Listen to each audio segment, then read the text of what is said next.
Hey there, my friend. I genuinely appreciate you being here. If you could take a moment to subscribe, it would mean more to me than you know. It'd truly make my day. Now, let's get into it. Layla had jetted off to Miami to join her best friend Morgan's pre-wedding bash, a 5-day stretch filled with beachside lounges, luxury yachts, and, as Layla teasingly called it, her final taste of freedom before Morgan tied the knot. Cameron wasn't exactly thrilled, but he got it. Layla had always been the spirited one, the spark in every room she entered. He kissed her goodbye at the airport and told her to have the time of her life, and he meant it. What he hadn't expected was the complete disappearance by day 2. No messages, no phone calls, not a single update or post. Just silence. At first, he brushed it off. Maybe she forgot her charger. Maybe she was just soaking in the fun. Maybe she was taking a digital detox. That evening, he sent her a lighthearted text. "Hope you're not forgetting me while you soak up the sun." No reply. The next morning, he tried again. "Morning, love, just checking in. Hope all's good." Still nothing. He called, straight to voicemail. That's when something shifted. It wasn't just silence anymore, he was blocked. A knot formed in his chest. There'd been no argument. No awkward conversation. Nothing that would have explained this sudden freeze-out. He scrolled through his memories, searching for clues. Had he overlooked something? Forgotten something important? Said the wrong thing? His eyes landed on a photo from last Christmas. Layla in a red sweater, snowflakes in her hair, her smile resting on his shoulder. None of it made sense. But Cameron wasn't rash. He didn't spiral. He needed perspective. He thought of Haley, Morgan's cousin, who was also part of the trip. Gentle and kind, she'd always treated him warmly, even though their conversations were few. He still had her number. After a moment of doubt, he typed out a message. "Hey, Haley, sorry to bother you like this, but I haven't heard from Layla in a couple days, and it seems like she's blocked me. Not trying to accuse anyone, just genuinely worried. Could you check on her for me and tell her I love her?" He sent it, his heart pounding in his chest. Within 30 minutes, his phone lit up. Dozens of calls, all from Layla. Over 30 in less than 5 minutes. He didn't pick up, just watched his screen buzz over and over again. What had she done? He muttered to himself. He couldn't bring himself to answer. Not yet. That many missed calls wasn't concern. It was fear. And fear, he knew, often followed guilt. He remained still in the living room, the same space where they once slow danced to old records. Her favorite vanilla-scented candles still clung to the air. But now, those memories felt hollow. Then a message came through.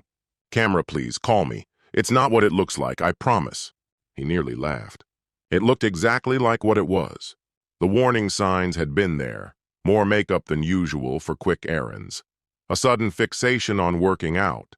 Secretive smiles while messaging someone named Tasha, a name he'd never heard before. He hadn't wanted to jump to conclusions, but now he couldn't deny it. Still, he needed facts. He called Haley. She answered in a whisper. "Cameron." Her voice trembled. "I had no idea. I honestly thought maybe she was just too caught up in everything. But the moment I told her you'd messaged me, she totally unraveled." His voice remained calm. "What do you mean?" Haley hesitated. She was choosing her words with care. "I don't want to be in the middle of your marriage," she said gently. But when I mentioned you were worried, she turned white. Morgan grabbed her phone, asking what was going on. And the energy in the room just changed, like something was about to explode. Cameron's voice dropped. "Haley, tell me the truth." A pause. Then, "She left with some guy last night from the yacht party." Haley's voice cracked. "I didn't see what happened between them, but I watched them leave together." She exhaled shakily. "And when I told her you'd contacted me, she fell apart, screaming, crying, saying she'd destroyed everything." Cameron didn't speak. His fingers gripped the phone like a lifeline. This wasn't suspicion anymore, it was confirmation. The woman he'd loved so deeply. The one he bragged about.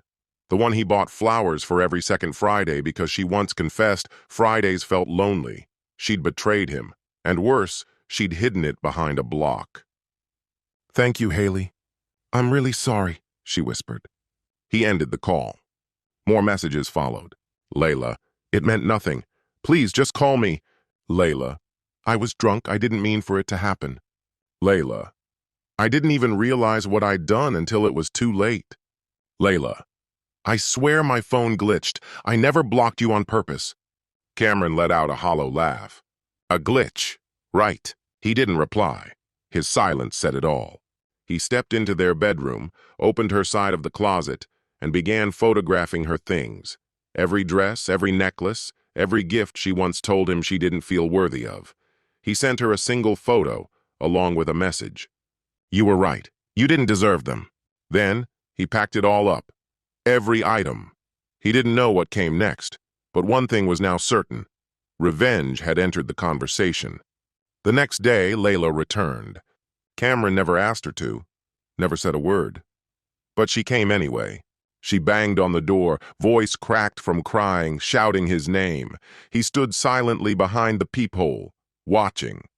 Her mascara streaked, hair tangled, no luggage, just raw desperation. When he finally opened the door, she stumbled toward him. He stepped back. "Cameron!" she cried, grabbing for him. "Please, let me explain. It's not what you think. I was drunk.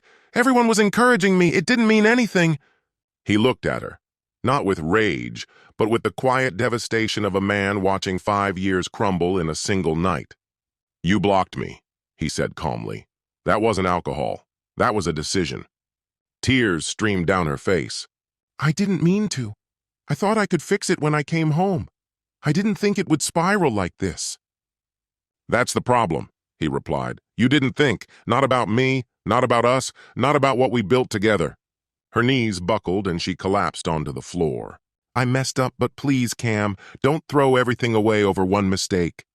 His voice trembled. "One mistake?" he echoed. "You cheated, lied, erased me like I didn't matter." "I'll do anything," she pleaded. "Couples therapy, whatever it takes. Just give us a shot." He pulled his arm free. "No." Her eyes widened. "What do you mean, no? I'm not fighting, I'm not yelling, but you're not staying here." He pointed to a hotel key on the table.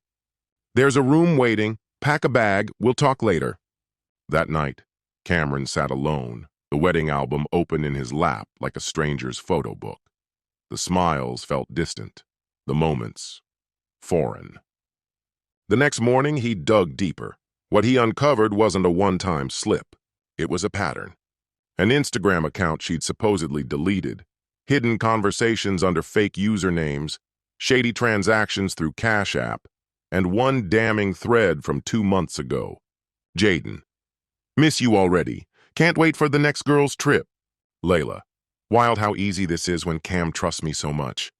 Cameron stared at the screen, frozen. This wasn't betrayal. It was cruelty. She had taken his love, his trust, and wielded it like a weapon. And now the only question left was, walk away quietly, or not. He didn't need to erupt or cause a scene to leave an impact. There was no shouting, no spectacle. Just an unflinching, calculated reality, a reflection offered to show her exactly what she had discarded. Cameron wasn't one for drama. He was methodical. And Layla, caught up in her flair for performance, failed to realize she'd just sacrificed her queen without noticing the checkmate ahead.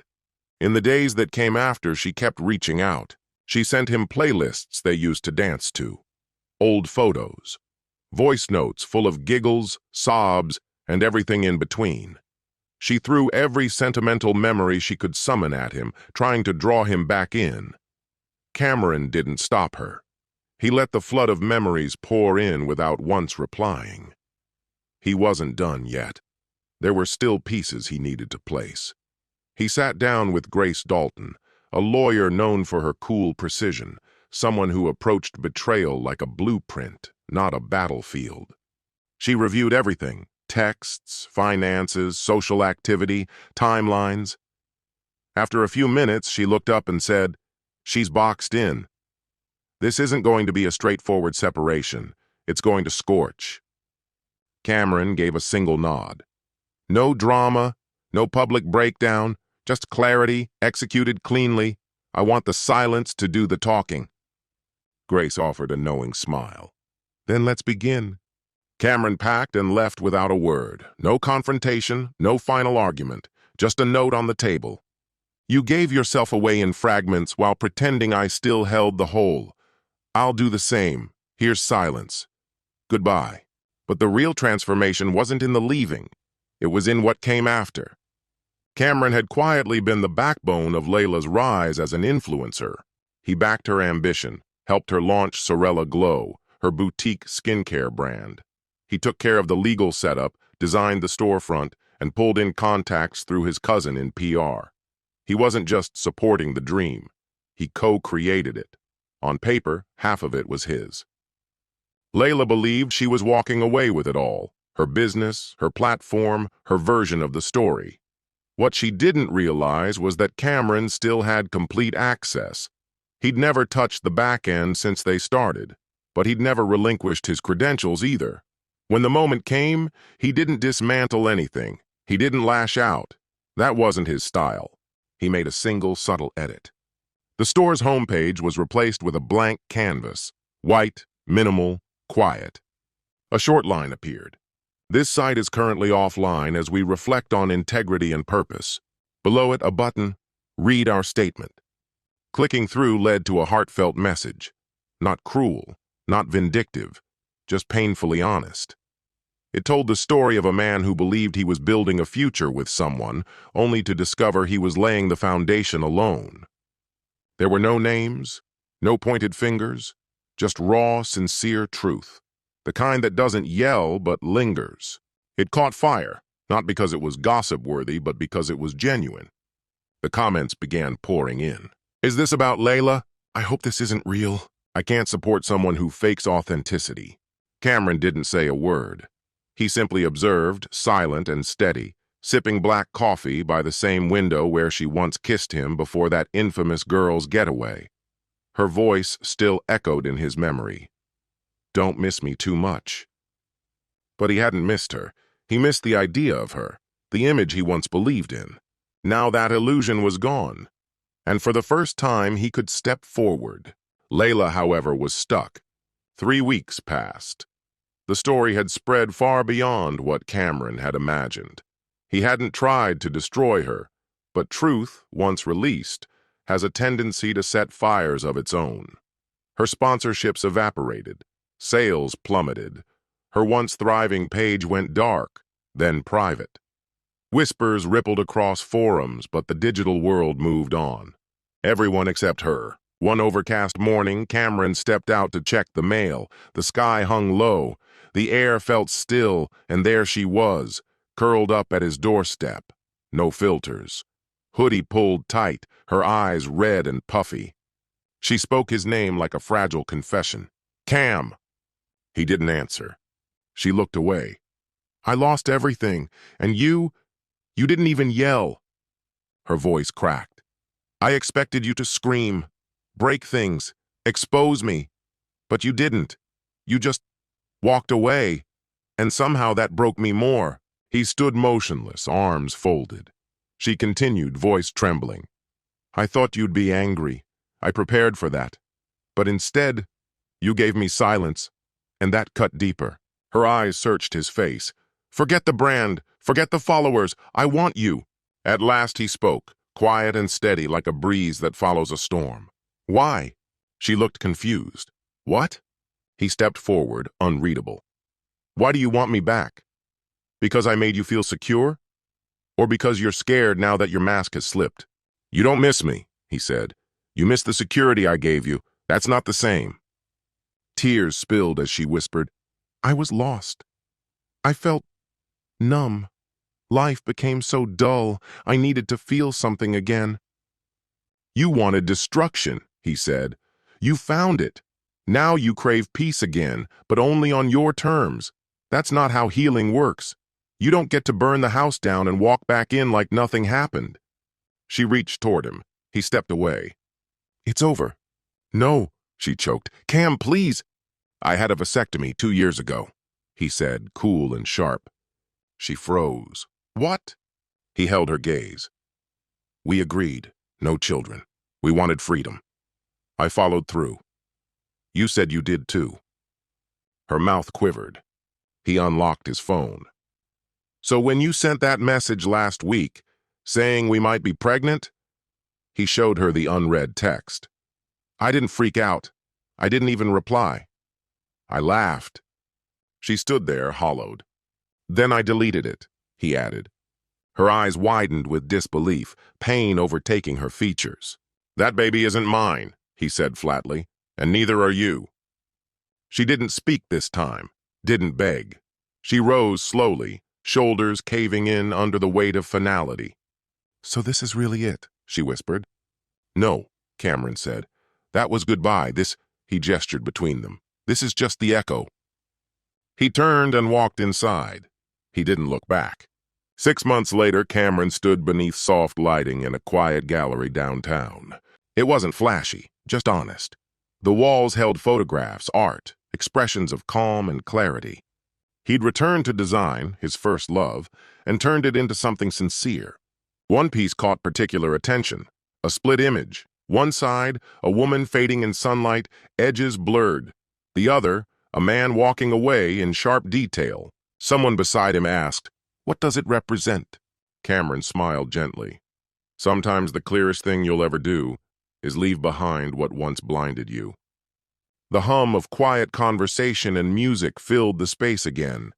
He leaned back against the wall, glass in hand. A woman stood beside him now. Her smile was calm, her eyes kind. No storms in them, just stillness. "What are you thinking?" she asked softly. He looked at her, a quiet warmth in his chest. Nothing that matters. And for once it was the truth. The past had been sorted, shelved, and let go. This is where our story closes. Thanks for being part of it. If this resonated, take a moment to explore the other stories on the channel. Until next time, friend.